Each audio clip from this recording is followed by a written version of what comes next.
अवकाळी पावसाचा लग्न समारंभाला फटका. पातूर तालुक्यात जोरदार वाऱ्यासह पावसाने निर्माण केली गोंधळाची स्थिती.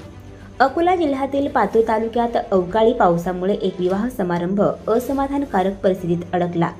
भंडारज बुद्रुक येथील एका विवाह समारंभात जोरदार वाऱ्यासह पावसाने हजेरी लावली, ज्यामुळे समारंभाच्या तयारीत अडचणी निर्माण झाल्या आहेत.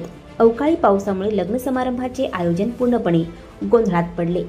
मंडप सजावट आणि पाहुण्यांचे व्यवस्थापन या सर्व बाबींमध्ये मोठा अडथळा निर्माण झाला आहे. खास करून मंडप उडाल्यामुळे वऱ्हाडी मंडळींमध्ये मोठी तारांबळ उडाली आणि समारंभात गोंधळ माजला. समारंभाच्या आयोजकांना पावसामुळे तातडीने बदल करणे भाग पडले. कुटुंबाच्या सदस्यांनी आणि पाहुण्यांनी पावसामुळे निर्माण झालेल्या परिस्थितीला तोंड देण्याचा प्रयत्न केला, मात्र या कारणामुळे विवाह समारंभामध्ये काही काळासाठी गोंधळ निर्माण झाला.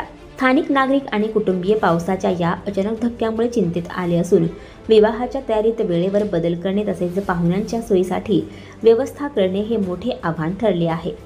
आणखी नवनवीन व्हिडिओ पाहण्यासाठी आत्ताच आमच्या स्टार TV9 चॅनलला सबस्क्राईब करा, लाईक करा, शेअर करा. Bureau report, star TV9, Patur, Akola.